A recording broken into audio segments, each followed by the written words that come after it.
Bab 1131 saya familiar dengan pola ini. Gerakan Shen Baitian canggung namun ganas. Dia jelas-jelas sangat pemalu, tetapi hal-hal yang dilakukannya sangat berani. Ye Feng ingin mendorongnya, tetapi seluruh tenaganya seakan tersedot keluar. Ia bahkan tidak bisa mengangkat tangannya. Shen Baitian mengangkat kepalanya, wajahnya masih sedikit merah. Ye Feng berpikir semuanya sudah berakhir dan hendak berbicara.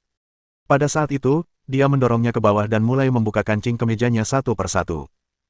Saat hendak melepaskan ikat pinggangnya, ia menemui kendala yang sulit. Ia meraba-raba cukup lama, tetapi tetap tidak bisa melepaskannya. Ye Feng tidak punya pilihan selain membantunya membuka ikat pinggangnya. Wajah Shen Baitian langsung memerah. Ia mencengkeram celananya dengan kedua tangan, tetapi tidak melanjutkan serangannya. Jelas ia sedang dilema. Ye Feng meletakkan tangannya di bawah kepala dan tersenyum padanya. Ada apa? Lanjutkan. Tubuh ramping Shen Baitian sedikit gemetar. Kenapa kau tidak melawan? Ye Feng mengerutkan bibirnya. Kecantikan seperti itu datang kepadaku, aku tak punya alasan untuk menolaknya. Shen Baitian sedikit marah. Kalian para pria memang begitu santai. Apa kalian bisa tidur dengan orang yang tidak kalian sukai? Ye Feng tersenyum. Siapa bilang aku tidak menyukaimu? Pria mana yang tidak menyukai wanita cantik sepertimu? Shen Baitian tertegun. Jadi, kamu menyukaiku? Ye Feng langsung mengangguk. Tentu saja, aku laki-laki normal, dan aku tidak terkecuali. Shen Baitian sedikit mengernyit. Tapi kamu sudah punya wanita lain. Kenapa kamu masih menyukaiku? Ye Feng berkata dengan percaya diri, tidak ada konflik antara aku menyukaimu dan menyukai wanita lain. Shen Baitian jelas tidak bisa menerima bajingan seperti dia. Kenapa kamu begitu tidak tahu malu? Bagaimana kamu bisa menyukai dua wanita atau lebih sekaligus? Ye Feng mengangkat bahu tak berdaya. Aku tahu ini salah, tapi aku tak bisa mengendalikan diri. Shen Baitian menatapnya, dan mata indahnya langsung berkaca-kaca. Bajingan. Setelah memarahinya, dia berbalik dan meninggalkan mayatnya. Dia duduk di samping dan minum lagi. Dia ingin mengambil kesempatan itu untuk mabuk dan menyerahkan dirinya kepadanya. Namun pada saat terakhir, dia masih meringkuk ketakutan. Ye Feng bangkit dari tanah dan tersenyum padanya. Kau benar-benar tidak akan melanjutkan. Enyahlah. Shen Baitian memelototinya dan terus meminum alkoholnya dengan menyedihkan. Ye Feng membuka bir dan menyesapnya. Kudengar kau akan belajar di Jepang. Wajah Shen Baitian dingin. Bukan urusanmu. Ye Feng tidak keberatan. Ia duduk di sampingnya. Bukankah kamu baik-baik saja di perusahaan Jiushu? Kenapa kamu tiba-tiba ingin pergi ke Jepang? Karena... Mata hitam Shen Baitian melirik ke sekeliling. Karena seorang teman merekomendasikan sekolah desain yang sangat bagus.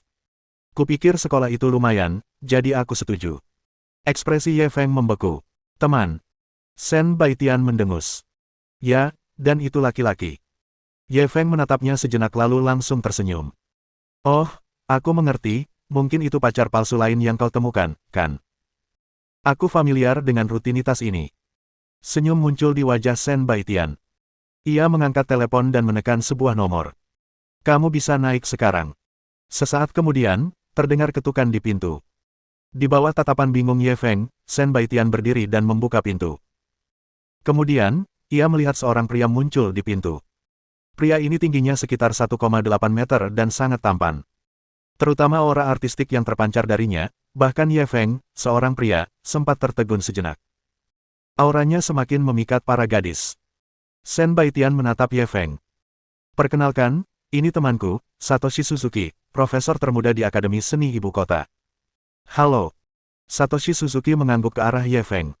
Bahasa Mandarinnya sangat fasih. Jika seseorang tidak mendengarkan dengan saksama, ia tidak akan tahu ada yang salah. Suzuki datang ke Universitas Songhai untuk pertukaran pelajar. Setelah mengatakan itu, ia mengangguk padanya dan mengalihkan pandangannya dari Satoshi Suzuki. Setelah menatapnya dengan tatapan rumit, ia berbalik dan pergi bersama Satoshi Suzuki. Ye Feng melihat mereka berdua pergi, dia merasa ada sesuatu yang salah. Dengan pertanyaan-pertanyaan ini, dia berbalik dan kembali ke kamarnya untuk memanggil Fatichu. Fengzi, kenapa, ada apa? Fatichu tidak tahu apa yang sedang dia lakukan, tetapi dia terdengar sedikit terengah-engah.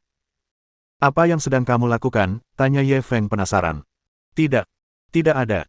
Fatichu segera menyangkalnya, tetapi dia segera mendengar suara wanita yang menawan datang dari telepon.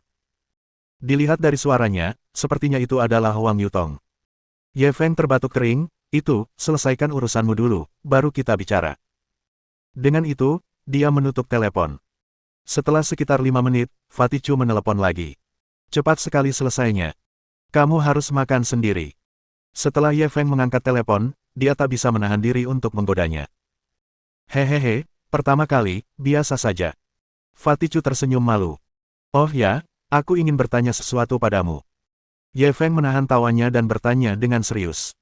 Apa itu? Apakah kamu kenal seseorang bernama Satoshi Suzuki? Bab 1132 akhirnya aku melihat apa artinya menjadi katak di dalam sumur. Maksudmu bahasa Jepang itu? Jadi, kamu sudah tahu. Suara Fatichu terdengar agak aneh. Apa maksudmu aku tahu? Bisakah kau lebih spesifik? Ye Feng mengerutkan kening. Fatichu bisa merasakan keanehan dalam kata-katanya. Orang Jepang itu sepertinya datang ke sekolah untuk pertukaran pelajar. Sen Baitian yang bertugas menerima mereka. Aku tidak tahu banyak tentang apa yang terjadi setelah itu. Namun, sejujurnya, saya pribadi merasa itu agak aneh. Kita semua tahu karakter School Ballet Sen dengan sangat baik. Ye Feng mengangguk. Dia juga bisa merasakan karakter Sen Baitian. Perjalanan mendadaknya ke Jepang dan persahabatannya dengan Satoshi Suzuki memang aneh. Setelah menutup telepon, dia membuka forum sekolah. Namun, mereka tidak menemukan informasi berguna apapun di dalamnya. Yang ada hanyalah sekelompok anjing masam. Ketika mereka melihat Sen Baitian dan Satoshi Suzuki bersama, mereka semua mencibir. Bukankah Sen Baitian pacar Ye Feng? Kenapa akhir-akhir ini dia begitu dekat dengan orang Jepang? Sudah lama sejak terakhir kali aku mendengar tentang Ye Feng, anak itu mungkin sudah kehabisan uang. Orang kaya baru seperti itu bisa saja merasa puas diri untuk sementara waktu, tapi sangat sulit untuk bertahan lama, kurasa dia tidak akan punya muka untuk kembali sekarang. Sudah aku bilang dia tidak akan sombong selama beberapa hari, haha. Banyak dari postingan ini yang sinis terhadap Ye Feng. Mereka merasa bahwa karena dia sudah lama tidak muncul, dia pasti menjadi miskin lagi dan terlalu malu untuk menghadapi siapapun. Lagi pula, bukan hanya satu atau dua orang saja yang menganut pandangan ini, tetapi sebagian besar dari mereka. Saat itu, sebuah postingan baru tiba-tiba muncul di forum. Judulnya, "Malam ini Bro Feng yang traktir, keren banget." Dia mengkliknya dan melihat bahwa kiriman itu dikirim oleh penguasa Chu Barat, yaitu Fatichu. Di awal postingan, terdapat foto ruang VIP kelas langit di klub klan suci. Di bawahnya terdapat keterangan, ruang VIP kelas langit di klub klan suci di Yangcheng, kabarnya, biaya kamar mulai dari 50.000 yuan, antrean juga panjang. Di bawahnya ada foto anggur merah. Romane Conti senilai 200.000 RMB. Di bawahnya, ada foto Feng Jingyi dan Zhao Qian sedang minum bersama Ye Feng. Dalam foto itu, selain Ye Feng, wajah kedua wanita itu tampak kabur, tetapi dari bentuk tubuh dan pakaian mereka, terlihat bahwa mereka berdua adalah wanita cantik jelita. Di bawahnya ada beberapa kata, yang duduk di sebelah kiri saudara Feng adalah pacar barunya, yang di sebelah kanan adalah bos wanita dari klub klan suci, botol anggur pada gambar di atas adalah pemberiannya.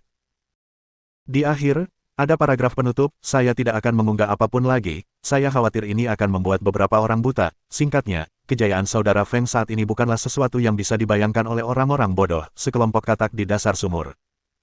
Postingan pertama di bawah ini adalah balasan dari Wang Yutong.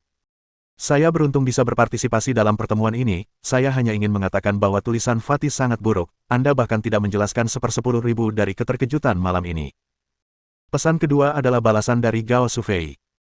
Saya juga beruntung bisa makan, saya selalu merasa cukup berpengetahuan, tetapi malam ini, bersama saudara Feng, saya benar-benar melihat seperti apa kehidupan orang kaya.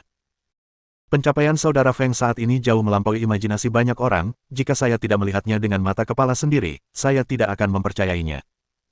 Ada yang berani mengejek kakak Feng, akhirnya aku tahu rasanya jadi katak di dalam sumur, haha. Beberapa orang ini pergi ke Feng Sheng Trading bersama Ye Feng malam ini. Mereka telah melihatnya membunuh semua orang, dan mereka telah menjadi penggemar Ye Feng. Namun, karena Feng Sheng Trading melibatkan rahasia dagang, tidaklah mudah untuk membocorkannya, tetapi tetap tidak dapat menghentikan keinginan mereka untuk menyanjung. Begitu postingan ini diposting, langsung menjadi sensasi di forum sekolah. Popularitasnya langsung meroket, bahkan semua postingan gosip Sen Baitian pun dihapus. Sial, apa Ye Feng benar-benar sehebat itu sekarang, dia benar-benar mampu membeli sebotol anggur merah seharga 200.000 yuan. Lihat baik-baik, sebotol anggur merah itu adalah hadiah dari bos wanita. Ya ampun, mana anggur merah seharga 200.000 yuan itu, bukankah ini agak berlebihan, kenapa aku tidak percaya? Orang desa di atas, saya bisa memberitahu Anda dengan pasti bahwa sebotol Romane Conti ini bernilai setidaknya 200.000 yuan. Kemiskinan Anda telah membatasi imajinasi Anda. Sial, kenapa bos wanita ini memberinya anggur merah semahal itu? Betapa hebatnya Ye Feng. Bos wanita ini punya tubuh yang bagus sekali, dan tubuhnya hampir menyentuh tubuh Ye Feng. Aku berani bertaruh pasti ada sesuatu yang terjadi di antara mereka. Si cantik di sampingnya punya tubuh yang bagus, dia pasti sangat cantik juga. Coba tebak kalau mereka bertiga, tahu nggak, hehe. Bangunan di bawahnya perlahan-lahan miring. Bab 1133 Kaulah yang menindas adikku, kan? Karena tidak ada berita tentang Ye Feng untuk waktu yang lama, banyak orang di Universitas Songhai mulai mempertanyakan apakah dia bangkrut dan terlalu malu untuk kembali. Namun, begitu postingan Fatih Chu terkirim, dapat dikatakan bahwa sebuah batu telah menimbulkan ribuan ombak. Keraguan ini langsung sirna. Di saat yang sama, banyak orang menyadari kembali betapa mengerikannya Ye Feng. Dia tidak hanya bisa mentraktir teman-temannya makan di ruang pribadi kelas atas, tetapi dia juga diberi anggur merah senilai 200.000 yuan dan bahkan ditemani oleh dua wanita cantik kelas atas untuk minum. Semua tanda ini menunjukkan bahwa dia tidak saja tidak terjatuh, tetapi malah semakin membaik. Banyak anak laki-laki yang bersukacita atas kemalangannya menjadi sangat terkejut hingga muntah darah. Dan banyak gadis sekali lagi tergila-gila pada Ye Feng. Banyak postingan lama tentang Ye Feng dibuka kembali, dan ada banyak omong kosong di bawahnya. Ye Feng hanya menjelajah sebentar sebelum keluar dari forum. Ia masih marah karena dikhianati. Ia sedang tidak ingin memperhatikan topik-topik membosankan itu. Dia menelepon Shen Baitian lagi. Pertama kali, setelah beberapa kali dering, pihak lain menutup telepon. Dia menelepon lagi. Dia menutup telepon lagi. Dia menelepon 4 atau 5 kali sebelum panggilan tersambung. Ye Feng, jangan panggil aku lagi. Kata-kata Shen Baitian tidak berperasaan. Aku akan terbang ke Jepang malam ini, selamat tinggal. Dengan itu, dia menutup telepon. Saat Ye Feng menelepon lagi, pihak lainnya sudah mati. Shen Baitian duduk di ruang tunggu dan terus melihat keluar. Pada saat ini, Satoshi Suzuki berjalan dan duduk di sampingnya, sambil menyerahkan sebotol air. Terima kasih. Shen Baitian mengambil air dan bergerak ke samping, menjaga jarak darinya.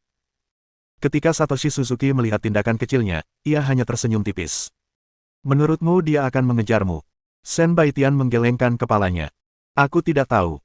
Satoshi Suzuki membuka tutup botol dan menyesap air. Kalian gadis-gadis Cina memang menarik. Kalian jelas-jelas menyukainya, tapi kalian tidak mengatakannya dengan lantang. Kenapa kalian harus mengambil jalan memutar sejauh itu? Shen Baitian meliriknya. Kau tidak mengerti. Satoshi Suzuki mengangguk dan tersenyum. Aku benar-benar tidak mengerti.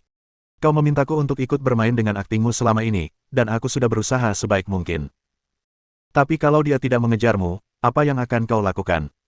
Shen Baitian menundukkan kepalanya, tatapannya agak kabur. Setelah beberapa saat, ia kembali fokus. Kalau dia tidak datang, aku akan melupakannya sepenuhnya dan memulai hidup baru. Satoshi Suzuki gembira. Apakah itu berarti aku juga punya kesempatan? Shen Baitian meliriknya. Tidak, kau bukan tipeku. Shen Baitian hanya tersenyum dan tidak berkata apa-apa lagi. Ia malah kembali menatap keluar jendela. Ye Feng, maukah kau mengejarku? Aku mudah dikejar. Asal kamu datang, aku akan ikut denganmu. Saya tidak peduli berapa banyak wanita yang kamu miliki. Selama aku punya tempat di hatimu. Mobil Alfa MPV itu melaju kencang di jalan, terus-menerus meninggalkan lalu lintas di kedua sisi di belakang. Ye Feng melihat jam. Saat itu pukul 22.30.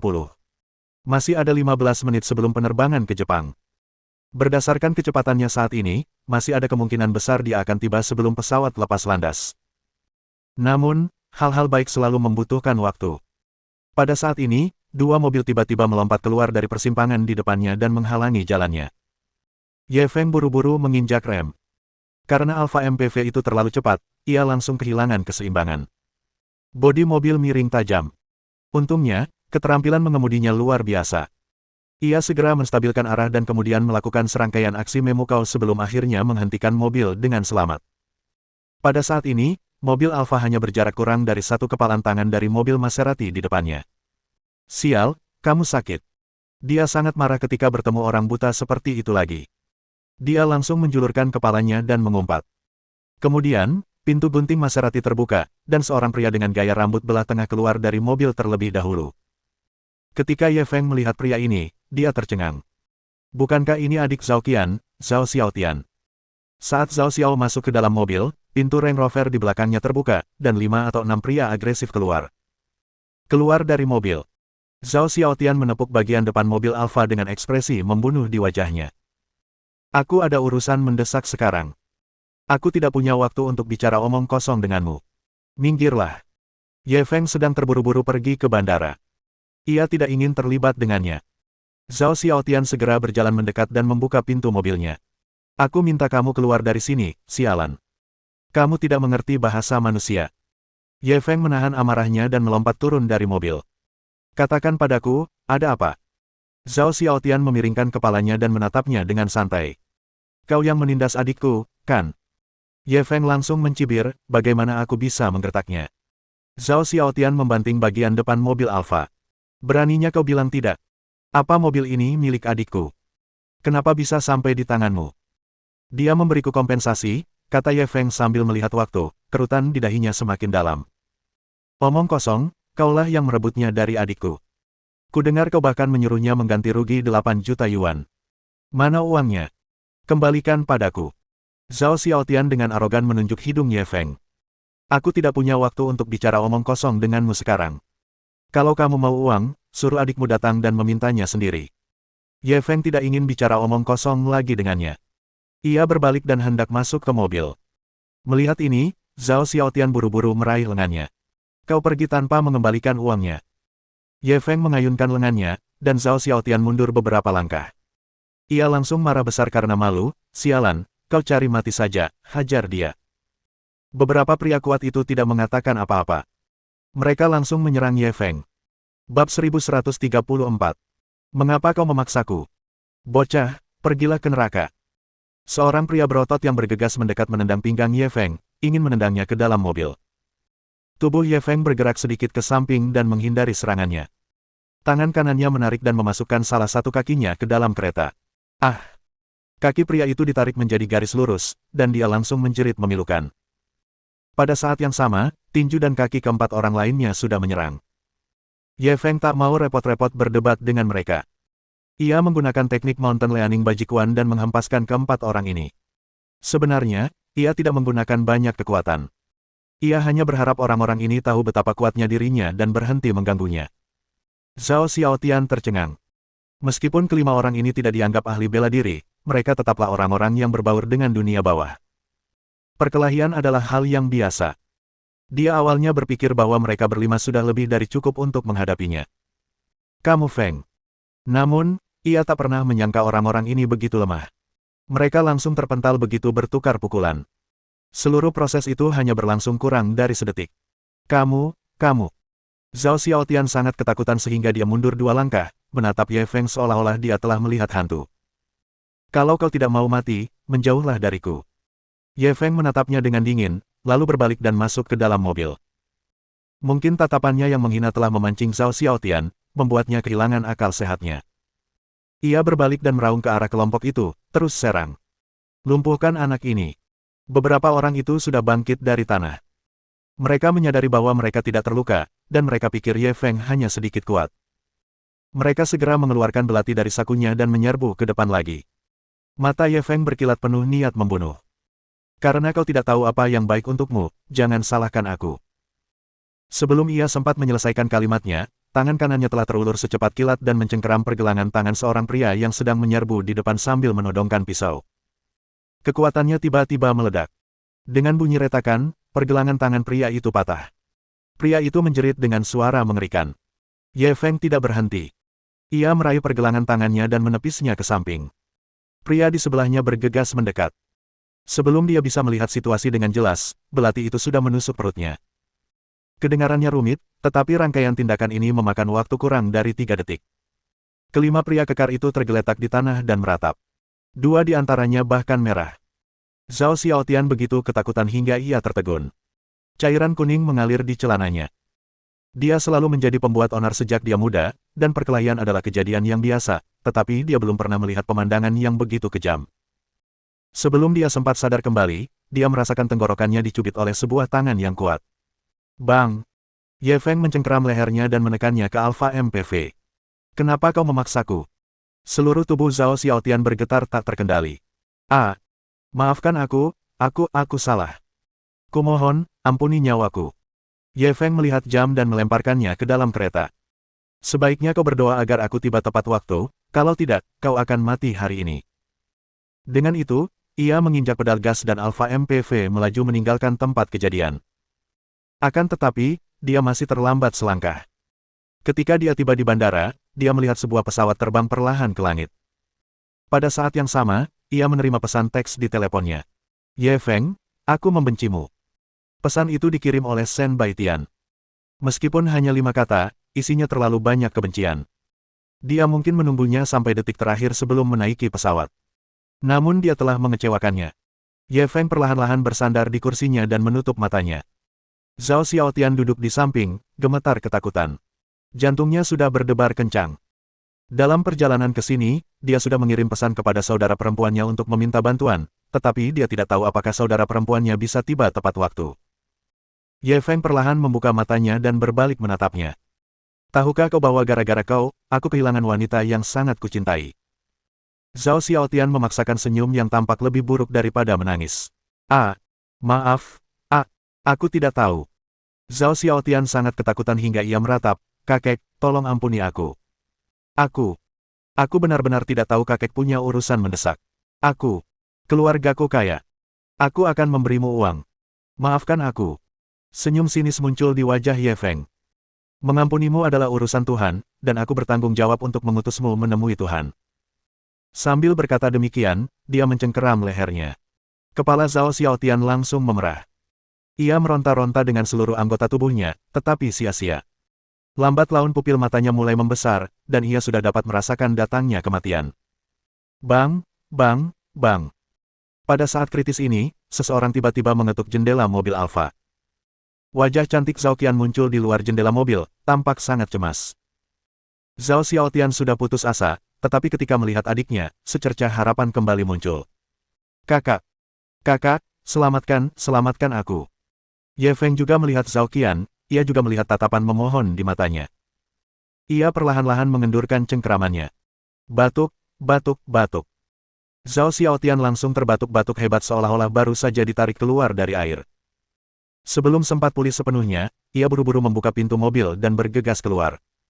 Kakak. Ia pun terbebas dan segera berlari ke pelukan kakaknya sambil menangis sejadi-jadinya. Terus terang, dia hanyalah pewaris generasi kedua yang manja. Meskipun biasanya arogan dan lalim, kapan dia pernah mengalami situasi seperti itu? Pada saat ini, Ye Feng juga turun dari mobil. Zhao Xiaotian tampak seperti melihat hantu dan buru-buru bersembunyi di belakang saudara perempuannya. Zhao Qian seperti induk ayam yang melindungi makanannya. Dia membuka tangannya dan menangkis. Kamu Feng. Tolong, biarkan dia pergi. Bab 1135. Mungkin suatu hari, kau akan berterima kasih padaku. Riasan wajah Zhao Qian yang indah dan lipstik merah cerahnya menambah sedikit kesan seksi pada dirinya.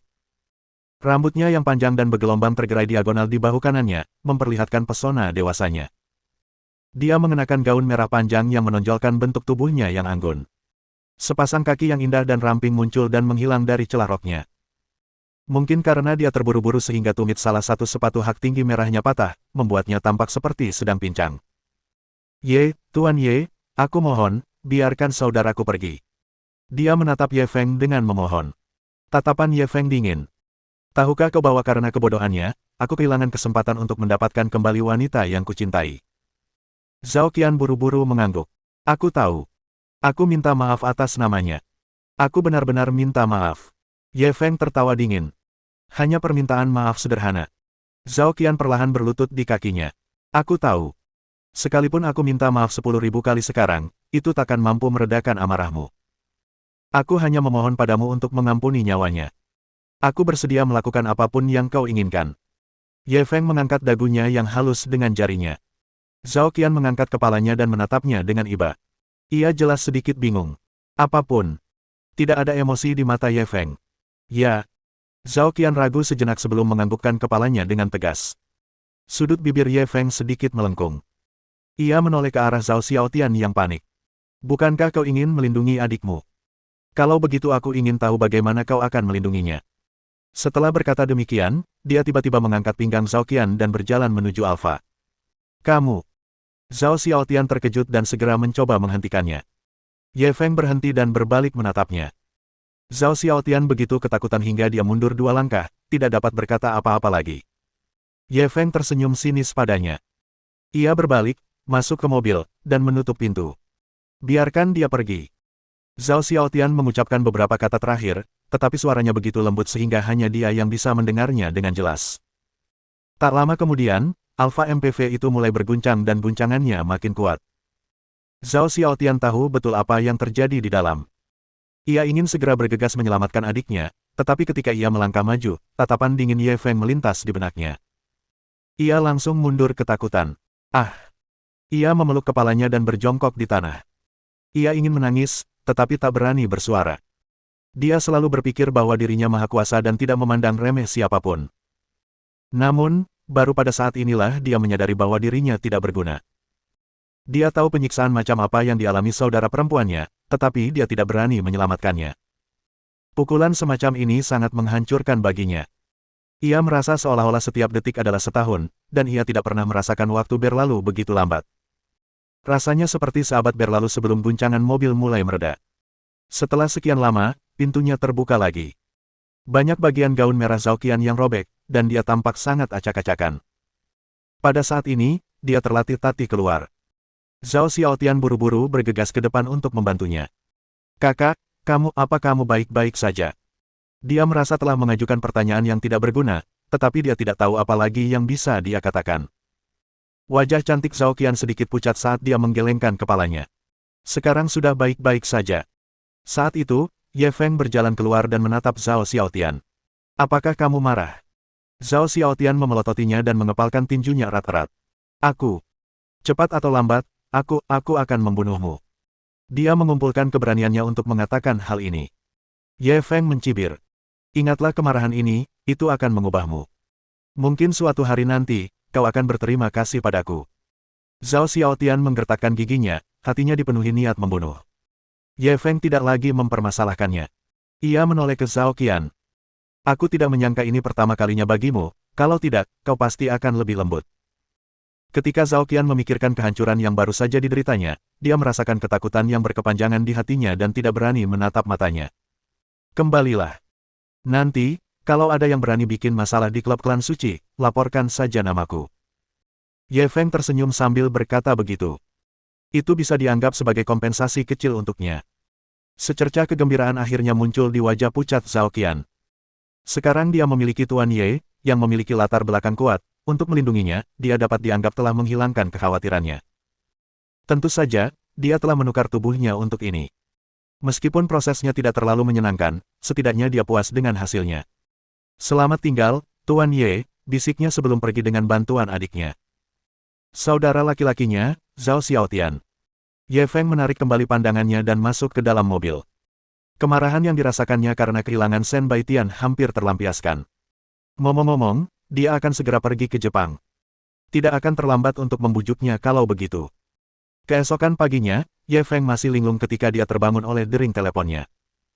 Dia mengeluarkan ponselnya dan melihat Zhuang Xiaojiao menelepon. Dia pun menutup telepon. Setelah kembali ke hotel tadi malam, Feng Jingyi terus mengganggunya hingga tengah malam. Ia masih belum pulih dari rasa sakitnya, dan ia tidak punya energi untuk tergila-gila pada wanita ini. Namun, Zhuang Xiaojiao tetap bersikeras. Setelah menutup telepon, Zhuang Xiaojiao menelepon lagi dengan sangat cepat. Dia telah menolaknya beberapa kali berturut-turut, dan pihak lainnya telah menghubunginya beberapa kali. Akhirnya, ia tak punya pilihan selain menjawab panggilan itu. Kak, ada apa lagi? Ye Feng, cepat bangun, aku menemukan permainan seru lainnya. Suara Zhuang Xiaojiao selalu penuh energi. Kakak, kamu harus cari teman bermain lain. Aku sedang tidak enak badan hari ini, jawab Ye Feng singkat. Tidak, orang lain tidak semenyenangkan dirimu, Zhuang Xiaojiao langsung menolak. Tapi aku benar-benar sedang tidak enak badan. Lain kali, bersikaplah baik, kata Ye Feng sambil hendak menutup telepon. Jika kau tidak datang, aku akan pergi ke Lingyun Real Estate milikmu dan memasang tanda yang mengatakan bahwa aku sedang mengandung anakmu, tetapi kau meninggalkanku, Zhuang Xiaojiao segera mengancam. Ye Feng langsung tersadar. Dengan pemahamannya tentang wanita gila ini, dia benar-benar bisa melakukan hal seperti itu. Kamu di mana? Aku akan mencarimu. Bab 1136. Permainan cumi-cumi. Zhuang Xiaojiao mengenakan pakaian olahraga ketat berwarna merah muda hari ini, memamerkan bentuk tubuh anggunnya dengan jelas. Terlebih lagi, dia tidak memakai riasan apapun hari ini. Bukan hanya penampilannya yang tetap menawan, tetapi kecantikannya juga alami. Saat ini, dia sedang bersandar pada Porsche Taichung, dan semua orang menoleh padanya. Banyak orang yang sudah berjalan menghampirinya, tetapi mereka cepat-cepat berpura-pura berbalik hanya untuk mengagumi kecantikannya. Ye Feng menguap sambil berjalan mendekat. Apa yang kau coba lakukan? Zhuang Xiaojiao tak kuasa menahan diri untuk menggodanya ketika melihat betapa lelahnya dia. Apa yang kau lakukan tadi malam? Kenapa kau terlihat seperti tersedot habis energi yang? Ye Feng langsung membalas, Yo, kamu tahu banyak, bahkan tahu cara menyerap Qiyang. Jadi kamu pernah merokok sebelumnya? Zhuang Xiaojiao melotot padanya. Ya, aku pernah mengisap punyamu sebelumnya, oke. Ye Feng meletakkan lengannya di bawah hidungnya. Tidak apa-apa, tarik napas lebih banyak, aku tidak keberatan. Zhuang Xiaojiao langsung menepis lengannya dengan jijik. Bau sekali. Kamu belum mandi. Ye Feng mengusap perutnya. Kau membuatku terburu-buru sekali, aku bahkan belum sarapan, apalagi mandi. Ayo kita daftar dulu, baru aku ajak kamu makan, kata Zhuang Xiaojiao sambil membuka pintu mobil. Ye Feng hanya bisa duduk di kursi penumpang depan. Kita mau kemana? Saat mobil melaju keluar dari kawasan perkotaan, Ye Feng tak kuasa menahan rasa penasarannya. Aku akan mengajakmu bermain game. Kudengar itu sangat seru. Zhuang Xiaojiao langsung bersemangat saat mendengar kata game. Permainan apa? Kenapa kita harus lari sejauh ini? Ye Feng mengeluarkan sekantong camilan dari mobil, hampir tidak mengisi perutnya. Pernahkah kau mendengar tentang Squid Game? Zhuang Xiaojiao mengepalkan tangannya erat-erat ketika melihatnya mencuri camilannya. Permainan cumi-cumi. Bisakah dimakan? Ye Feng jelas belum pernah mendengar nama ini. Dasar orang desa. Kau bahkan belum pernah dengar tentang permainan cumi-cumi. Zhuang Xiaojiao meliriknya dengan jijik. Bukankah itu hanya permainan yang buruk? Apa kau belum pernah mendengarnya sebelumnya? Ye Feng jelas tidak setuju dengan pernyataannya. Squid Games adalah serial TV. Serial ini bercerita tentang sekelompok orang yang dibawa ke ruang tertutup untuk bermain. Mereka yang berhasil menyelesaikan permainan akan diberi hadiah, dan mereka yang gagal akan menghadapi hukuman mati. Zhuang Xiaojiao menjelaskan alur ceritanya secara singkat. Apa hubungannya ini dengan permainan yang akan kita mainkan? Ye Feng semakin bingung. Sekarang, seseorang telah memperkenalkan Squid Game ke negara ini dan menjadikannya sebuah game sungguhan. Zhuang Xiaojiao kembali bersemangat ketika berbicara tentang game tersebut. Ini. Jika kau gagal, kau juga akan menghadapi hukuman mati. Ye Feng tertegun. Ia bahkan lupa memakan camilannya. Puci. Zhuang Xiaojiao geli. Tidak seseram itu. Apa kau pikir ini kamp konsentrasi? Mereka yang ikut serta dalam permainan ini harus membayar biaya pendaftaran. Jika gagal, kau akan tereliminasi. Biaya pendaftaran tidak dapat dikembalikan. Jika menang, kau akan menerima hadiah uang yang besar. Minat Ye Feng memudar saat ia mendengarkan. Sama sekali tidak menarik. Juara pertama akan menerima hadiah 100 juta, Zhuang Xiaojiao menambahkan. Itu cukup menarik. Ye Feng juga menjadi bersemangat. Zhuang Xiaojiao tak kuasa menahan diri untuk memutar bola matanya ketika melihat tatapannya yang serakah akan uang. Kamu sekarang miliarder. Bukankah seharusnya kamu sudah kehilangan minat pada uang? Kenapa kamu begitu bersemangat ketika mendengar tentang uang? Ye Feng mengerutkan bibirnya. Mereka yang bilang tidak tertarik pada uang hanya berpura-pura tegar. Siapa yang akan mengeluh punya terlalu banyak uang? Zhuang Xiaojiao melanjutkan, kalau kamu begitu percaya diri, kamu bisa bertaruh pada diri sendiri untuk menang. Hadiahnya akan lebih besar lagi. Mata Ye Feng berbinar lagi. Kau bisa bertaruh. Benar. Kalau tidak, bagaimana penyelenggara bisa menghasilkan uang? Zhuang Xiaojiao mengangguk. Ketika Ye Feng mendengar ini, dia dipenuhi rasa tertarik pada permainan ini. Saat keduanya tiba di tempat acara, suasana sudah ramai. Ye Feng teringat bahwa tempat ini dulunya adalah tanah tandus yang telah diubah menjadi stadion sederhana. Di luar stadion, ada banyak pedagang kecil yang menjual segala jenis sarapan dan minuman. Dia kelaparan, jadi dia tidak peduli dengan kebersihan. Dia pergi membeli panekuk dan sepiring mie dingin panggang, lalu mulai makan tanpa peduli dengan penampilannya. Zhuang Xiaojiao menelan ludahnya saat melihat Zhuang Xiaojiao makan dengan begitu lahap. Namun, ia tetaplah orang yang peduli pada harga dirinya. Ia tak mungkin seperti Zhuang Xiaojiao. Ya, rendah hati. Ada dua jendela penerimaan di pintu masuk stadion. Yang satu untuk mendaftar permainan, dan yang satu lagi untuk bertaruh. Sudah ada antrian panjang di depan kedua jendela. Ye Feng dan Zhuang Xiaojiao berbagi tugas. Zhuang Xiaojiao pergi ke loket pendaftaran untuk mengantre, sementara Zhuang Xiaojiao pergi ke loket taruhan untuk mengantre. Zhuang Xiaojiao selesai registrasi lebih dulu dan berjalan sambil membawa kartu nomor mereka. Aku nomor 520, kamu nomor 521. Saat dia berbicara, dia tampak memikirkan sesuatu, dan wajah cantiknya langsung memerah. Ye Feng mengajukan pertanyaan yang membuatnya terdiam, sebenarnya ada begitu banyak orang yang berpartisipasi dalam permainan. Zhuang Xiaojiao memelototinya. Dasar orang bodoh. Pada saat ini, giliran Ye Feng untuk memasang taruhannya. Terdapat layar sentuh di jendela taruhan. Di layar tersebut terdapat nomor peserta, foto, tinggi badan, berat badan, IQ, dan informasi lengkap lainnya. Penyelenggara juga memberikan peluang berbeda berdasarkan kemampuan para pemain ini. Makin tinggi kemampuannya, makin rendah peluangnya. Ye Feng berfokus pada beberapa pemain dengan peluang terendah. Mereka semua sangat kuat. Misalnya, ada seorang pemain yang merupakan pensiunan prajurit pasukan khusus. Baik dari segi reaksi, stamina, daya tahan, kecepatan, dan aspek lainnya, ia jauh lebih unggul daripada pemain lain. Oleh karena itu, peluangnya hanya 1:1,1. Dengan kata lain, jika Anda bertaruh 1 yuan dan pemain ini menang, Anda hanya bisa mendapatkan maksimal 1,1 yuan. Selain pemain ini, ada juga seorang pemain Go profesional. Konon IQ-nya mencapai 150. Dalam hal IQ, ia mengalahkan kebanyakan orang, jadi kemungkinannya juga sangat rendah. Selain tipe-tipe penipu ini, siapa saja yang punya keterampilan, seperti bisa berlari cepat atau punya kekuatan besar, juga merupakan pemain yang populer. Tentu saja, ada juga orang yang berbohong tentang informasi mereka. Mereka jelas kuat, tetapi mereka menyembunyikan kekuatan mereka, seperti Ye Feng. Ini mengharuskan orang yang memasang taruhan untuk menimbangnya sendiri. Kalau tidak, mengapa disebut taruhan? Hei, bisa cepat. Masih banyak orang di belakang. Karena Ye Feng telah menyita terlalu banyak waktu, banyak orang sudah tidak puas. Ye Feng hanya dapat dengan cepat menemukan nomornya dan Zhuang Xiaojiao. Ketika dia melihatnya, dia hampir mengumpat. Evaluasi resmi Ye Feng adalah kontestan nomor 521. Tinggi, 184 cm, berat, 72 kg. Usia, 21 tahun, pekerjaan, mahasiswa. Kemahiran, tidak ada. Hobi, tidak ada. Riwayat medis, tidak ada.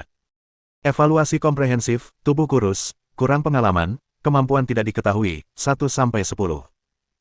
Peluangnya sudah sangat tinggi di kalangan pemain pria, tetapi lebih baik daripada beberapa pemain cacat. Dengan kata lain, dia dipandang rendah. Bab 1137. Game ini memiliki bug. Tuan Ye yang agung telah membangun kerajaan bisnis senilai puluhan miliar dari nol. Ilmu bela dirinya mampu menekan kelompok pembunuh bayaran papan atas dunia seperti aliansi pembunuh Sirius. Ia bisa menilai harta karun, mengobati penyakit, balapan mobil, dan mempertaruhkan nyawanya. Dia bisa dikatakan sebagai pemain dasar lomba, tetapi peluangnya begitu tinggi. Ada bug dalam permainan ini. Kalau ada orang yang punya kekuatan super, sengaja menyembunyikan kekuatannya, lalu bertaruh besar pada dirinya sendiri, bukankah dia akan bisa meraup untung besar? Namun, Ye Feng dengan cepat berubah dari marah menjadi gembira. Berkat bug game inilah ia mendapat kesempatan untuk memanfaatkannya. Memikirkan hal ini, ia langsung melambaikan tangan ke arah petugas pendaftaran. Peserta 521, saya bertaruh 100 juta. Berdasarkan peluang 1:10, selama ia bisa memenangkan kejuaraan, ia akan bisa mendapatkan kompensasi sebesar 1 miliar. Uang ini terlalu besar untuk didapatkan. Namun, sebelum ia sempat menyelesaikan fantasinya, staf itu menyiramnya dengan air dingin. Maaf, tapi jumlah maksimum yang bisa Anda pertaruhkan adalah 10 juta. Ye Feng tidak senang. Kenapa? Staf itu menjawab dengan jujur, karena kami tidak mampu membelinya. Apa yang dia katakan masuk akal. Ye Feng terdiam. Baiklah, beri aku 10 juta. Ye Feng tidak punya pilihan selain berkompromi dan bertaruh 10 juta untuk dirinya sendiri. Setelah dia membayar, staf itu memberinya struk yang tampak seperti tiket lotre. Ye Feng dengan santai memasukkannya ke dalam saku, lalu dengan cepat membuka informasi Zhuang Xiaojiao. Ia hampir tertawa terbahak-bahak saat melihatnya. Kontestan 520. Tinggi, 172 cm, berat, 49 kg. Usia, 22 tahun. Riwayat medis, penyakit jantung bawaan. Evaluasi komprehensif, lemah dan sakit-sakitan, kecerdasan rendah. Kemungkinannya adalah 1-20. Peluang menang untuk pemain wanita jauh lebih tinggi daripada pemain pria, dan peluang Zhuang Xiaojiao mencapai 20 kali lipat. Ia hanyalah senjata untuk mengumpulkan poin. Tanpa ragu, dia bertaruh 10 juta pada Zhuang Xiaojiao. Menurut aturan permainan, pemain bisa berpasangan. Dengan kehadirannya, ia tidak perlu khawatir tereliminasi. Dia mengambil 2 kupon penukaran dan pergi mencari Zhuang Xiaojiao. Dia mungkin tak bisa menahan godaan makanan lezat. Dia membeli es krim entah dari mana dan menjilatinya perlahan. Ye Feng berjalan mendekat dan menyambar es krim itu. Zhuang Xiaojiao seperti anak ayam yang melindungi makanannya. Ia langsung menerkam dan merebutnya. Ye Feng Bao, kalau kau mau makan, beli saja sendiri. Kenapa kau merebut punyaku? Ye Feng menjejalkan es krim ke mulutnya. Ia berkata dengan suara teredam, apa kau tidak tahu situasimu sendiri? Aku melakukan ini demi kebaikanmu sendiri, mengerti? Zhuang Xiaojiao tidak dapat memenangkan hatinya, jadi dia cemberut dan berjongkok di samping tanpa berkata apa-apa. Ye Feng tidak menurutinya. Setelah menghabiskan es krimnya, ia bertepuk tangan. Ayo masuk dan kenali tempatnya. Meskipun Zhuang Xiaojiao enggan, dia tetap mengikutinya ke dalam stadion. Sebenarnya merupakan suatu pujian untuk menyebutnya sebuah stadion. Sebenarnya, lapangan itu datar dengan ruang terbuka yang luas di tengahnya. Ada banyak kursi yang tersebar di sana-sini, mungkin untuk para penjudi. Namun, jelas bahwa permainan semacam ini melibatkan perjudian dan mungkin tidak legal. Oleh karena itu, mustahil untuk membukanya secara terbuka. Hanya bisa dipilih di pinggiran kota, dan kemungkinan besar akan berpindah tempat setelah ditembak. Pada saat ini, sudah ada cukup banyak kontestan di arena. Beberapa pemain populer, seperti seorang veteran pasukan khusus, dikelilingi oleh banyak kontestan, yang semuanya berlomba untuk bekerja sama dengan mereka. Jelas, peluang untuk menang akan sangat meningkat jika mereka bekerja sama dengan pemain unggulan seperti itu. Sedangkan untuk orang lemah, seperti Ye Feng dan Zhuang Xiaojiao, tidak akan ada yang tertarik pada mereka. Lebih tepatnya, itu adalah Ye Feng. Itu karena Zhuang Xiaojiao cukup populer. Meski dia terlihat lebih lemah dari mereka, dia tetap cantik. Begitu mereka memasuki arena, banyak pemain pria langsung mengerumuni mereka. Cantik, kenapa kamu tidak bergabung denganku? Kakak akan membawamu ke final. Cantik, kenapa kamu tidak bergabung denganku? Aku pelatih kebugaran. Kebugaran fisik adalah keahlianku. Kamu harus berpasangan denganku. Aku murid terbaik di kelas kita. Aku mendapat nilai sempurna untuk esai ujian masuk perguruan tinggiku. Zhuang Xiaojiao, gadis lemah yang tampan ini, bahkan lebih populer daripada banyak dinosaurus betina yang kuat. Dan Ye Feng disingkirkan. Neneknya tidak mencintainya, dan pamannya juga tidak mencintainya. Pada saat itu, prajurit pensiunan pasukan khusus itu tiba-tiba menyingkirkan kerumunan di sekitarnya dan berjalan mendekat. Dia tidak terlalu tinggi, sekitar 1,7 meter, tetapi dia memancarkan aura maskulin yang kuat yang membuat banyak wanita di sekitarnya tak tahan. Semua orang memberi jalan untuknya, membiarkannya berjalan ke Zhuang Xiaojiao tanpa halangan apapun. Halo, cantik. Saya kontestan nomor 13, Jiang Shaoyang. Bolehkah saya mengundang Anda untuk bergabung dengan tim saya? Pria itu tersenyum cerah dan percaya diri. Kerumunan orang di sekitarnya berseru. Jadi, cuma karena kamu cantik, kamu bisa lakuin apa aja. Ternyata ada yang lagi naik level. Aku nggak ngangka dewa ini secantik itu. Aku lebih baik dari gadis kecil itu, kan? Kenapa dia memilihnya? Kita tidak punya pilihan. Dengan kekuatan, dia bisa bertindak keras kepala. Dia sangat kuat dan tidak takut tersingkir. Wajar saja dia memilih Fas untuk menjadi rekan setimnya. Apakah menurutmu si cantik ini akan setuju dengannya? Kamu nggak ngomong sembarangan, kan? Siapa sih yang mau melepaskan kesempatan bagus kayak gini? Kemungkinan gadis ini menang sepertinya sangat tinggi. Sebelum pertandingan dimulai, ayo kita bertaruh lebih banyak padanya. Semua orang memandang Zhuang Xiaojiao dengan iri. Dengan kekuatannya sendiri, dia mungkin akan tersingkir di babak pertama.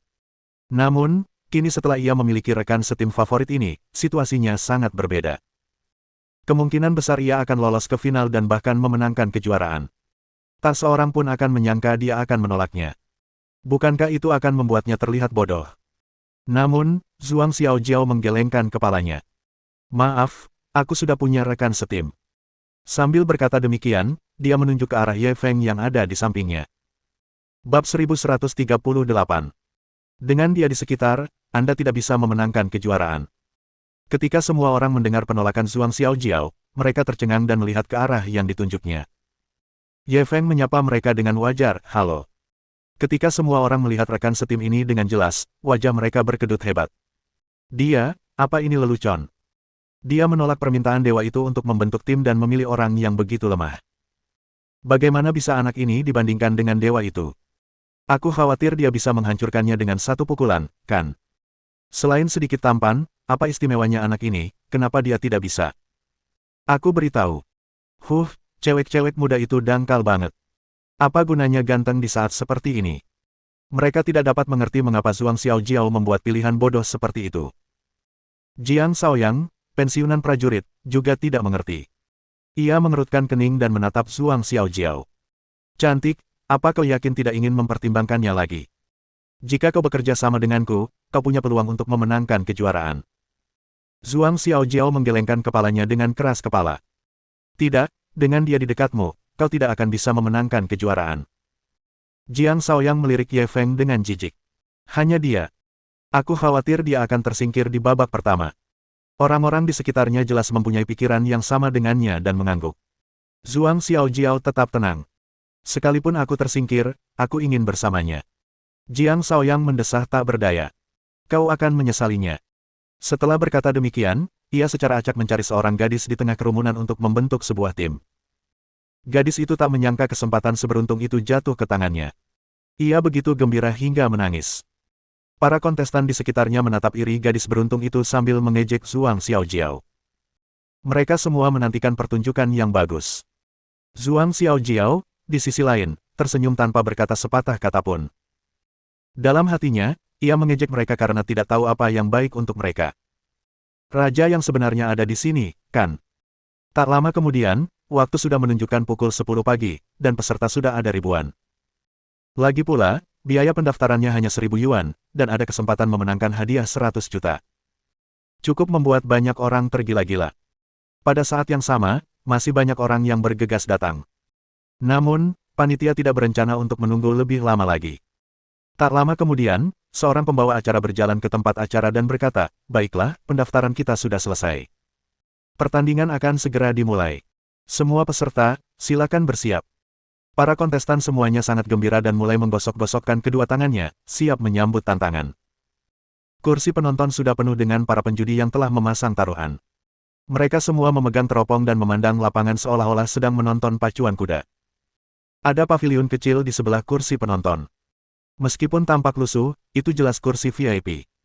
Setidaknya, tidak perlu terkena sinar matahari. Di paviliun, duduk seorang pria parubaya berusia 50-an. Saat itu, ia sedang menyilangkan kaki dan mengamati sekelilingnya. Orang ini bernama Xin Ziping, penyelenggara kompetisi ini. Ketua Xin, total hadiah untuk pertandingan ini sudah mencapai lebih dari 300 juta yuan. Di antara mereka, yang paling banyak bertaruh adalah Jiang Shaoyang, peringkat ke-13, dengan sekitar 120 juta yuan. Berikutnya adalah seorang sekretaris wanita di sampingnya melaporkan kepadanya tentang kompetisi tersebut dengan suara pelan. Sambil mendengarkan, Xin Ziping mengamati Jiang Shaoyang dengan teropongnya. Senyum sinis muncul di wajahnya. Karena dia punya banyak orang yang bertaruh padanya, ayo kita mainkan permainan yang tidak dia kuasai. Sekretaris itu segera mencatatnya, lalu menunjuk Ye Feng dan Zhuang Xiaojiao. Kedua pemain ini agak istimewa. Meskipun jumlah uang yang dipertaruhkan untuk mereka tidak besar, peluangnya sangat tinggi. Jika mereka memenangkan kejuaraan, kita mungkin harus membayar lebih dari 400 juta yuan. Xin Ziping meliriknya. Kalau begitu, pikirkan cara untuk menghentikan mereka memenangkan kejuaraan. Apa kau masih butuh aku mengajarimu? Sekretaris itu buru-buru mengangguk setuju. Ya. Xin Ziping mengalihkan pandangannya kembali ke arena. Kejuaraan harus dimenangkan oleh rakyat kita. Kejuaraan tidak boleh jatuh ke tangan orang lain. Faktanya, banyak pemain tersebut yang diatur olehnya. Pada akhirnya, kejuaraan hanya akan jatuh ke tangannya. Yang lain hanya ada di sini untuk menemaninya. Dia bisa dengan mudah mendapatkan 300 hingga 400 juta yuan hanya dalam satu pertandingan. Lagi pula, ini adalah bisnis tanpa modal. Adakah yang lebih menguntungkan dari ini? Kepala Xin, Anda benar-benar jenius dalam bisnis. Saya sangat mengagumi Anda, sang sekretaris langsung menyanjungnya. Xin Ziping bahkan lebih puas dengan dirinya sendiri. Baiklah, pergi dan atur semuanya. Ingat, semuanya harus sempurna. Sekretaris itu segera pergi. Saat itu, matahari sudah sangat tinggi di langit, dan suhu tanah meningkat pesat. Para kontestan dan penonton di stadion tak henti-hentinya mengeluh. Beruntungnya, pembawa acara akhirnya naik ke panggung untuk mengumumkan dimulainya kompetisi. Kompetisi kami dibagi menjadi 5 tahap. Sebagian peserta akan tereliminasi setelah setiap tahap. Hanya mereka yang berhasil melewati kelima permainan dan mencapai garis akhir yang akan menerima hadiah utama kami hari ini. Pembawa acara pertama-tama menjelaskan peraturan lomba sebelum mengumumkan, babak pertama lomba ini adalah melempar sapu tangan. Setiap 100 orang akan dibagi menjadi beberapa kelompok. Durasinya akan berlangsung selama 2 jam. Di akhir permainan, kontestan yang masih bisa bertahan di arena akan berhasil melaju ke babak berikutnya. Meskipun para pemain merasa permainan ini terlalu kekanak-kanakan, mereka tidak berani berbicara, karena takut kehilangan detail apapun. Singkatnya, aturan permainan ini sangat mirip dengan permainan lempar sapu tangan yang mereka mainkan saat masih muda, tetapi jumlah pemainnya jauh lebih banyak. 100 orang duduk melingkar dan mengundi untuk menentukan siapa yang akan melempar sapu tangan terlebih dahulu. Orang yang mengambil sapu tangan harus mengejar orang lain dalam lingkaran. Jika mereka tidak dapat menangkapnya, mereka akan tereliminasi. Mungkin kedengarannya sederhana, tetapi dengan lebih dari 100 orang duduk dalam satu lingkaran, kelilingnya sedikitnya 100 meter.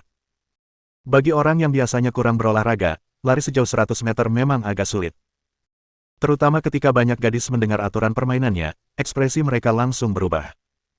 Permainan ini memang agak tidak adil bagi perempuan. Mereka mungkin akan menjadi sasaran perburuan. Namun, tuan rumah tidak memberi mereka kesempatan untuk protes. Setelah mengumumkan peraturan, ia berteriak, kompetisi dimulai sekarang. Seketika, seorang anggota staf datang untuk membantu para kontestan berkumpul. Zhuang Xiaojiao sangat ketakutan hingga wajahnya memucat. Ia menatap Ye Feng. Apa yang harus kita lakukan sekarang? Sebagai seorang gadis, kekuatan fisik Zhuang Xiaojiao tidak sebaik anak laki-laki. Selain itu, ia juga lemah dan mudah sakit sejak kecil. Bahkan di kalangan perempuan, ia dianggap lemah. Baginya, permainan ini tidak ada bedanya dengan neraka. Ye Feng langsung terhibur olehnya. Kamu benar-benar pemula dan suka main-main. Apa kamu tidak mau ikut bermain? Apa kamu takut sekarang? Zhuang Xiaojiao hampir menangis. Apa yang harus kulakukan? Cepat pikirkan sesuatu. Aku tidak ingin tersingkir di babak pertama. Ye Feng tidak lagi menggodanya. Jangan khawatir, selama aku masih di atas panggung, kamu tidak akan tereliminasi. Zhuang Xiaojiao langsung penasaran. Apa rencanamu? Rahasiakan saja untuk saat ini, kata Ye Feng misterius. Cek, lupakan saja. Zhuang Xiaojiao langsung memutar matanya. Namun, dengan janjinya, ia akhirnya bisa bernapas lega. Bab 1139. Kau benar-benar noob dan playboy. Pada saat ini, seorang anggota staf datang untuk membagi Ye Feng dan yang lainnya ke dalam beberapa kelompok. Kelompok Ye Feng terdiri dari campuran pemain pria dan wanita. Jumlah pemain wanitanya sedikit lebih sedikit. Semua orang pergi untuk mengundi terlebih dahulu. Akhirnya, seorang gadis mendapat hak untuk melempar sapu tangan, tetapi tidak ada kegembiraan di wajahnya. Setelah pengundian, 100 orang berpegangan tangan membentuk lingkaran dan duduk di tanah. Zhuang Xiaojiao mengamati lingkaran itu. Panjangnya setidaknya 200 meter. Jika ia berlari satu putaran, ia akan kehilangan separuh nyawanya. Dia sudah menyesal bergabung dalam permainan bodoh ini. Siap, mulai. Ketika semua orang sudah siap, tuan rumah meniup peluit dan pertandingan dimulai. Gadis dari kelompok Ye Feng mulai berjalan di belakang kelompok itu. Setiap kali dia berjalan di belakang seseorang, ekspresi orang itu akan menjadi gugup. Namun, gadis itu juga ragu-ragu. Ia ingin melempar sapu tangan itu beberapa kali, tetapi akhirnya ia urungkan niatnya. Setelah 3-4 menit, seorang wasit langsung berlari dan memperingatkan, jika Anda tidak melempar sapu tangan dalam waktu 5 menit, Anda akan otomatis tereliminasi. Batasan waktu ini jelas dimaksudkan untuk membatasi mereka agar tidak berlarut-larut dalam waktu yang tidak terbatas. Kalau tidak ada batasan waktu dalam melempar sapu tangan, maka walaupun orang tersebut memegang sapu tangan selama 2 jam, maka tidak akan ada yang tereliminasi. Setelah diperingatkan, gadis itu malah semakin gugup. Akhirnya, di saat-saat terakhir, ia melemparkan sapu tangan itu ke belakang seorang gadis berbaju biru lengan pendek. Gadis itu jelas belum bereaksi. Baru setelah gadis itu berlari agak jauh, ia menyadari sapu tangan itu ada di belakangnya. Ia buru-buru mengambil sapu tangan itu dan mengejarnya. Gadis berbaju biru lengan pendek itu jelas-jelas banyak berolahraga. Kecepatannya jauh lebih cepat daripada gadis di depannya. Jarak di antara mereka berdua semakin dekat. "Ah, selamatkan aku!" Gadis yang berlari di depan segera berteriak. Dia sudah berlari pelan-pelan, dan sekarang saat dia membuka mulutnya, dia langsung kehilangan napas dan kecepatannya berkurang drastis. Gadis berbaju biru itu kembali berlari kencang dan menyusulnya dalam 2 langkah besar. Ia meraih pakaiannya. Ah! Setelah gadis itu tertangkap, dia langsung jatuh ke tanah dan menangis. Seketika, seorang wasit datang dan memberikan kartu merah, sehingga gadis itu pun tereliminasi. Mereka yang tereliminasi tentu saja menangis merindukan orang tua mereka, karena kehilangan hadiah utama sebesar 100 juta yuan. Gadis yang menang juga tidak senang, karena dia tahu ujiannya belum berakhir. Kali ini, giliran dia yang melempar sapu tangan. Sama seperti gadis di depannya, dia berjalan mengitari kerumunan cukup lama sebelum melemparkannya ke belakang gadis berbaju merah lainnya. Pertandingan berikutnya dapat dikatakan merupakan pergulatan batin antar pemain wanita. Karena mereka tahu betul bahwa melemparkan sapu tangan ke belakang pemain laki-laki sama saja dengan bunuh diri. Jika mereka melemparkannya ke belakang pemain wanita, mereka mungkin masih memiliki peluang untuk menang. Karena itu, setelah setengah jam kompetisi, lebih dari 10 pemain wanita tereliminasi, sementara tidak ada satupun pemain pria yang tereliminasi. Situasi tim lain serupa dengan mereka. Meskipun perlombaan semacam ini sederhana, namun secara gamblang menggambarkan hukum rimba, di mana yang kuat memangsa yang lemah. Hanya yang kuat yang bisa bertahan hidup, sedangkan yang lemah hanya bisa diburu. Setelah 1 jam, jumlah pemain wanita di lapangan berkurang, hanya menyisakan beberapa orang. Di pihak Ye Feng, hanya Zhuang Xiaojiao dan gadis lain dengan kuncir kuda yang tersisa. Saat itu giliran gadis itu yang melempar sapu tangan, dan sudah jelas kepada siapa ia akan melemparnya. Zhuang Xiaojiao segera menjadi gugup. Namun, alangkah terkejutnya semua orang, ternyata sang gadis tidak melemparkan sapu tangan itu kepadanya, melainkan kepada seorang kontestan laki-laki. Pemain laki-laki mungkin tidak pernah bermimpi bahwa gadis itu akan dilempar kepadanya. Baru setelah gadis itu berlari setengah lingkaran, ia menyadarinya di tengah tawa orang-orang di sekitarnya. Ia buru-buru meraih sapu tangan di belakangnya dan mengejar gadis itu. Pada saat ini, perbedaan kekuatan fisik terlihat jelas. Gadis itu sudah berlari setengah putaran lebih dulu, tetapi ia segera ditangkap oleh si anak laki-laki. Saat gadis itu tersingkir, dia tidak lupa berteriak pada Zhuang Xiaojiao. "Kalian harus maju. Kalian adalah harapan terakhir para kontestan putri kita." Zhuang Xiaojiao begitu tersentuh hingga hampir menangis. Jadi, ia melemparkannya ke pemain pria karena ia tidak ingin pemain wanita ikut campur. Ye Feng yang berada di samping tak kuasa menahan diri untuk menggaruk kepalanya. Itu hanya permainan. Kenapa begitu heroik? Kali ini, giliran si bocah yang melempar sapu tangan.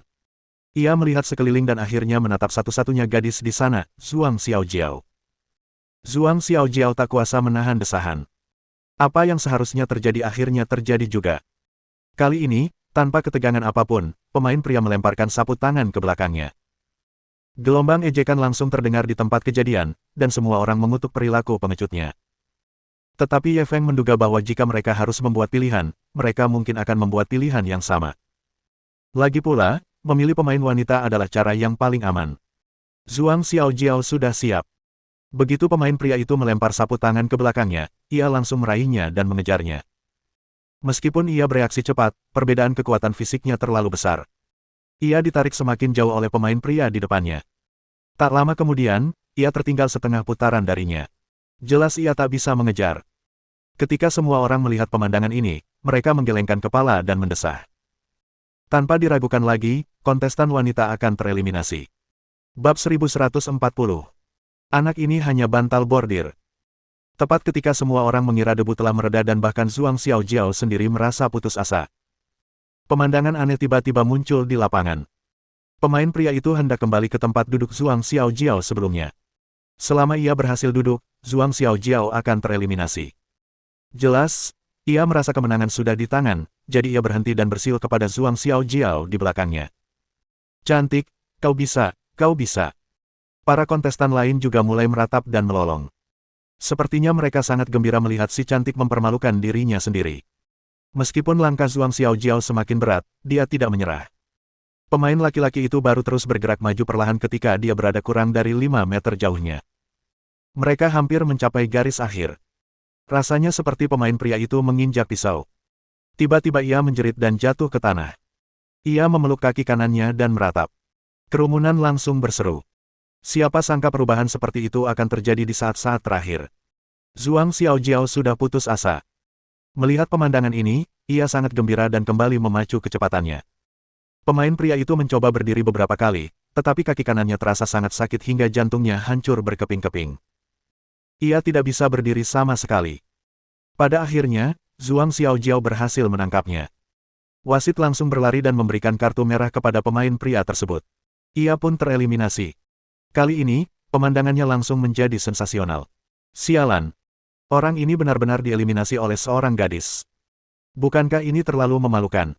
Entahlah kalau tim lain, tapi ini pertama kalinya kami. Seorang perempuan berhasil menyingkirkan seorang laki-laki. Kurasa ini pertama kalinya situasi seperti ini terjadi di semua kompetisi, kan? Kalau mau menyalahkan orang, salahkan saja anak itu karena terlalu sombong. Haha, ini versi nyata kura-kura dan kelinci. Ternyata, sok kuat itu kayak disambar petir. Kurasa ini bukan soal berpura-pura. Dia hampir mencapai garis finish. Entah apa yang membuatnya tersandung. Kalau tidak, dia tidak akan kalah. Bukankah itu karena dia bersikap keras? Kalau dia tidak bersikap seperti itu, dia pasti sudah menang sejak lama. Semua orang membicarakan hasil ini. Lagi pula, terlalu memalukan bagi pemain pria untuk tersingkir oleh pemain wanita. Saya protes. Saya dijebak. Pada saat ini, pemain pria yang tersingkir tiba-tiba berteriak. Semua orang tercengang pada awalnya, lalu mereka berdiri satu demi satu, ingin maju dan memeriksa. Kalian semua, duduk kembali. Kalau kalian meninggalkan tempat duduk tanpa izin, kalian akan otomatis tereliminasi, teriak wasit langsung ke arah penonton. Meskipun semua orang merasa wasit agak tidak masuk akal, mereka sudah mencapai tahap ini. Tidak ada yang ingin tereliminasi, jadi mereka hanya bisa duduk kembali. Wasit kemudian melihat kondisi pemain pria itu dan melihat bahwa pergelangan kaki kanannya memang bengkak, seolah-olah ia terbentur sesuatu. Dia melihat sekelilingnya dan tidak melihat rintangan apapun di tanah. Bisakah Anda menjelaskan situasinya secara rinci? Dia hanya bisa bertanya lagi pada pemain pria itu. Pemain pria itu langsung mengeluh, saya baru saja berlari dan entah apa yang menimpa saya. Kaki saya langsung mati rasa. Pasti ada yang merencanakan sesuatu untukku. Kau harus menyelidikinya dengan jelas. Zhuang Xiaojiao mendengar kata-katanya dan langsung menatap Ye Feng. Senyum tipis tersungging di wajahnya, dan hatinya langsung merasa manis. Seperti dugaannya, pria ini telah bertindak. Dia tahu dia tidak akan membiarkannya tersingkir. Wasit mengerutkan kening dan merenung sejenak. Akhirnya, ia mengeluarkan walkie-talkie dan mulai berkomunikasi. Ada kamera yang dipasang di tempat kompetisi untuk memeriksa situasi pada saat itu. Tak lama kemudian, staf yang bertugas mengawasi memberikan jawaban. Tidak ditemukan kelainan.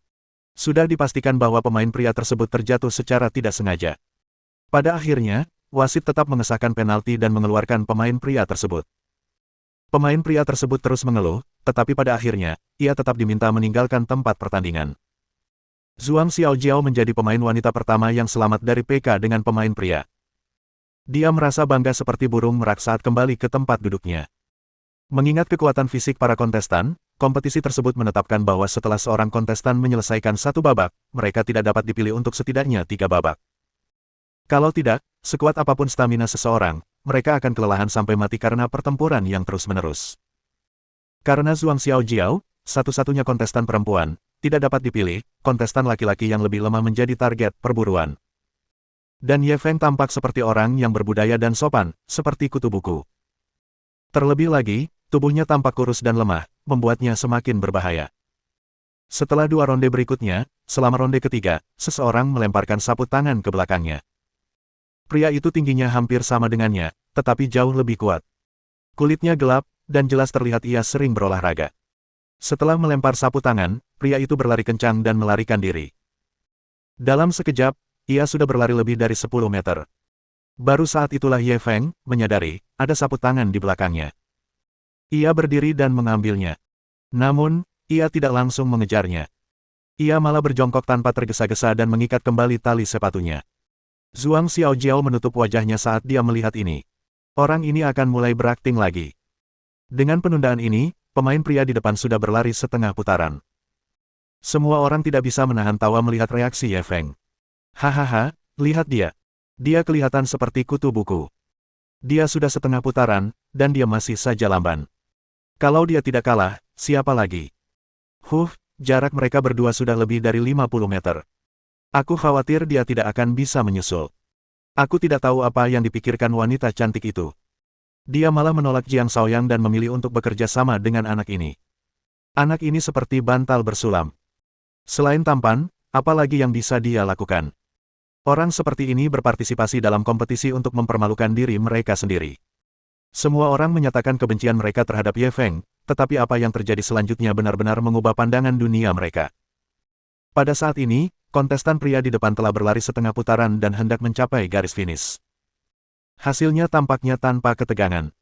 Tetapi saat Ye Feng bergerak, situasinya tampak berubah lagi. Mohon dukungan dari omom ante-ante sekalian, buat subscribe atau sharekan novel Mimin ke Facebook kalian, agar channel Mimin bisa terus berkembang. Dengan begitu, Mimin bisa lebih semangat untuk up novel seru lain ke depannya. Buat teman-teman yang sudah subscribe dan sharekan novel Mimin, Mimin ucapkan terima kasih sebanyak-banyaknya.